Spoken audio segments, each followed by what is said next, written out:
Alright, bear with me here because this is going to take a second. I know The Simpsons has been on the air for way too long. To the extent that the phrase, "The Simpsons did it," can legally apply to any idea that the human mind can conceive of. And even ideas that you'd never even think of. Hey, Teacup, why don't you chill out? Very well. Oh, little Lulu, I love you, Lou, just the same. And yes, it has gone down so hard in quality over the years that this is an actual line. How can I be such a noob?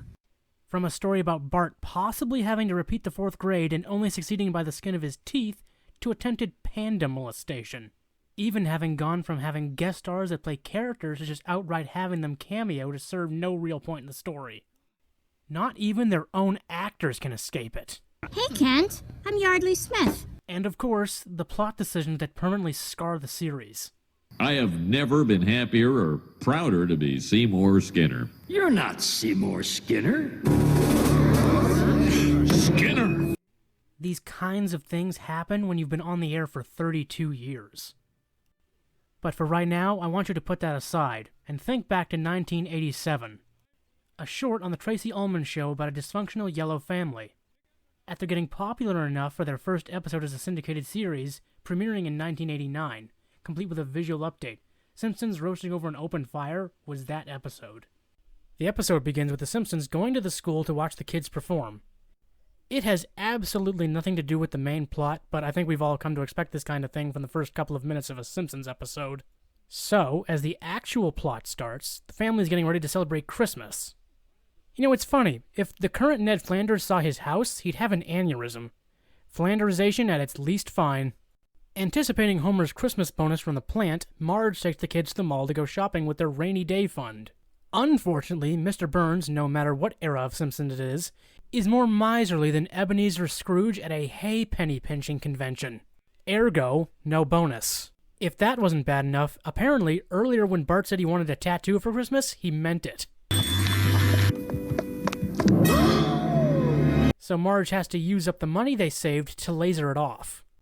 So left with no choice and not willing to confess to his family they don't have any money for Christmas, Homer gets a job as a mall Santa to get some extra money. Let's see how that goes. And what would you like, little boy? You're not really Santa, Tubby. Why, you little... Huh. I almost forgot how mellow Homer used to be. Not like now.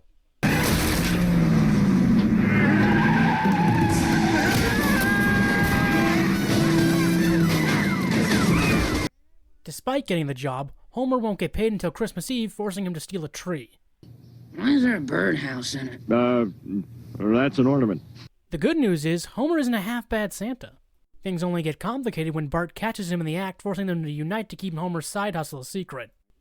After going through all that, hopefully his paycheck will be enough. $13! I'm not an accountant, but I'm fairly certain that Homer just got scammed. With no other way, Homer and Bart go down to the dog track and bet on the dog with 99 to 1 odds. Santa's little helper. Unshockingly, the dog loses, because, you know, the longer the odds, the more likely it won't win. After the race, Homer and Bart run to the dog and his trainer.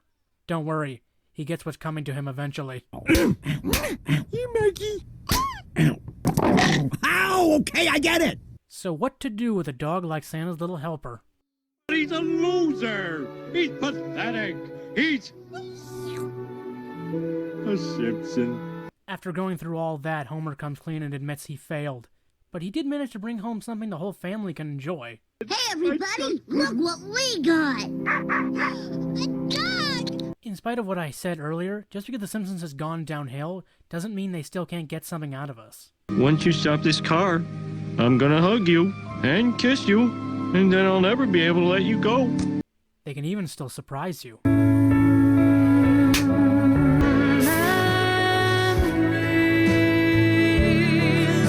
That was from their 31st season.